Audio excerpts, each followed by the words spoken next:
धनंजय मुंडेंनी मंत्रिपदाचा राजीनामा दिला। मुख्यमंत्री फडणवीसांनी मुंडेंचा राजीनामा स्वीकारला। मुंडेंनी पीएच्या माध्यमातून राजीनामा मुख्यमंत्र्यांकडे सोपवला।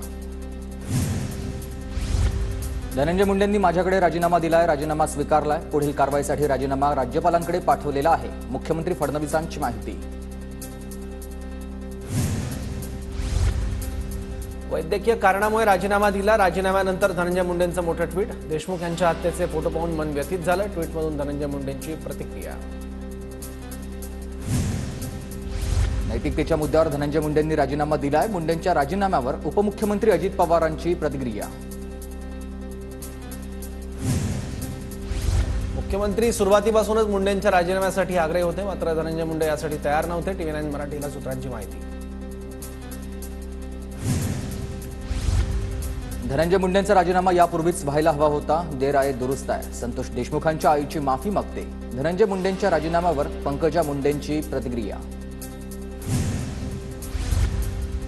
तब्येत बरी नव्हती तर काल विधान भवनात फेरफटका मारण्यासाठी आला होता। अंजली दमानी यांचा मुंडेंना सवाल। धनंजय मुंडेंची आमदारकी रद्द करेपर्यंत मी लढणार आहे, दमानी यांची भूमिका। सर्व चॅनल्सनं आरोपींचे फोटो दाखवल्यानंतर सरकारनं बैठक घेतली। बैठक राजीनाम्याचं ठरलं जातं। मुंडेंच्या राजीनाम्यावर अंजली दमानी यांची प्रतिक्रिया। धनंजय मुंडेंनी राजीनामा दिल्यानंतर मुख्यमंत्र्यांची भेट घेऊन त्यांचे आभार मानले। आता अजित पवारांची भेट घेणार। मुंडेंच्या राजीनाम्यावर सुरेश धस यांची प्रतिक्रिया। नैतिकता म्हणून की प्रकृतीच्या कारणास्तव राजीनामा दिला। धनंजय मुंडे नैतिकतेबद्दल काहीच बोलत नाही, आम्ही काय समजायचं? धनंजय मुंडेंच्या ट्विटनंतर सुप्रिया सुळे यांचा सवाल। मी केलेली फेसबुक पोस्ट खरी ठरली। धनंजय मुंडेंचा राजीनामा कालच होणार होता, काल नाही झाला पण आज झाला। मुंडेंच्या राजीनाम्यावर करुणा मुंडेंची प्रतिक्रिया। संतोष देशमुखांची हत्या खंडणीतून झाली। सातपुडा बंगल्यावर खंडणीसाठी बैठक झाली होती की नाही, धनंजय मुंडेंनी उत्तर द्यावं। सुरेश धस यांचे धनंजय मुंडेंवर आरोप। खंडणी प्रकरणात धनंजय मुंडे यांच्या बंगल्यावर बैठक झाली, त्यामुळे मुंडेंनी देखील सहआरोपी केलं पाहिजे, आमदार रोहित पवारांची मागणी। धनंजय मुंडेंचा राजीनामा स्वीकारून चालणार नाही, हे सरकारच आता बरखास्त झालं पाहिजे। धनंजय मुंडेंच्या राजीनाम्यानंतर आदित्य ठाकरे यांची प्रतिक्रिया। धनंजय मुंडेंनी राजीनामा दिला आहे। मुख्यमंत्र्यांनी राजीनामा स्वीकारलाय, मात्र बीड प्रकरणात ज्यांचा हात असेल त्यांना शिक्षा होईल हे निश्चित। संजय शिरसाट यांची प्रतिक्रिया। धनंजय मुंडेंच्या राजीनाम्याला एवढा उशीर का लागला? नाना पटोलेंचा सरकारला सवाल, तर सरकार गुन्हेगारांना पाठीशी घालतंय, पटोलेंचा आरोप।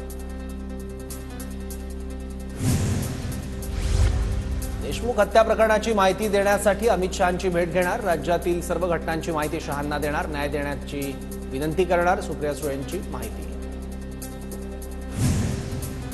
मुंडेंच्या राजीनाम्याचं आम्हाला काहीही देणं घेणं नाही। माझ्या भावाला ज्यांनी मारलं त्यांना गोळ्या घाला तर त्यांच्यावर बोलू। धनंजय देशमुखांची संतप्त प्रतिक्रिया। मुख्यमंत्री उपमुख्यमंत्र्यांना सांगितलं होतं धनंजय मुंडेंना बाहेर काढा आणि त्यांच्यावर 302चा गुन्हा दाखल करा। मुंडेंच्या राजीनाम्यावर मनोज जरांगेंची प्रतिक्रिया। जेलमध्ये सडण्यापेक्षा ज्याच्यासाठी पाप केलं त्याचं नाव घ्या। कृष्णा आंधळेचा धनंजय मुंडेंनीच त्याला गायब केलाय। विष्णू साठेचा फोनही धनंजय मुंडेंकडेच आहे, जरांगे पाटलांचा आरोप। संतोष देशमुखांच्या हत्येच्या वेळी व्हॉट्सअॅपवर व्हिडिओ कॉल। मोकारपंथी नावाच्या व्हॉट्सअॅप ग्रुपवर व्हिडिओ कॉल। फरार कृष्णा आंधळेनं हत्येच्या वेळी व्हिडिओ कॉल केला होता।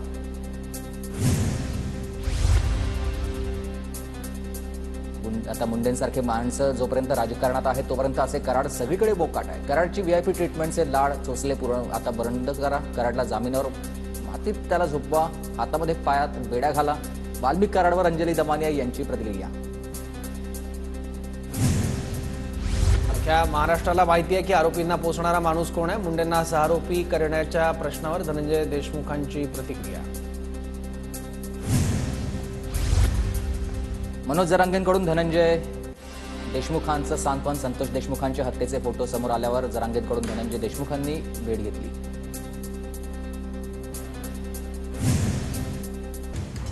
नाशिकमध्ये वाल्मिक कराड विरोधात शिंदेच्या शिवसेनेचं आंदोलन. शिवसेना कार्यालयासमोर कराडच्या पोस्टरला प्रतिकात्मक फाशी देऊन निषेध नोंदवण्यात आला. छत्रपती संभाजीनगरमध्ये धनंजय मुंडेंच्या विरोधामध्ये घोषणाबाजी. मराठा आंदोलकांचं धनंजय मुंडेंच्या विरोधात आंदोलन. बीड बंदला आमदार संदीप क्षीरसागर यांचा पाठिंबा. मुख्यमंत्री उपमुख्यमंत्र्यांना पत्र लिहून आरोपींना कठोर शासन करण्याची मागणी. संतोष देशमुख हत्या प्रकरणाचा खटला फास्ट ट्रॅक कोर्टात चालवण्याची मागणी. संतोष देशमुख हत्या प्रकरणातील फोटो समोर येतात संपूर्ण राज्यात संताप. बीड जिल्ह्यामधील कडकडीत बंद. आरोपींना फाशीची शिक्षा देण्याची मागणी. बीडच्या केजमध्ये धनंजय मुंडेंविरोधात तरुण आक्रमक. अजित पवार, धनंजय मुंडे, कराडचे फोटो असलेले पोस्टर तरुणांनी जाळलेत. पोस्टरवर आकाशी टोळी असा उल्लेख. बीड बंदच्या निमित्तानं शहरातून बाईक रॅली काढत निषेध. बाईक रॅलीतून व्यापाऱ्यांना दुकानं बंद ठेवण्याचं आवाहन करण्यात आलं. समाजवादी पक्षाचे आमदार अबू आझमींच्या वक्तव्यानं विधानसभेत गदारोळ. औरंगजेब क्रूर नव्हता, त्याच्या काळात चांगलं शासन सुरू होतं. अबू आझमींनी केलं होतं हे विधान. अबू आझमींचं निलंबन झालं पाहिजे. अबू आझमींवर देशद्रोहाचा गुन्हा दाखल झाला पाहिजे. उदय सामंतांची मागणी.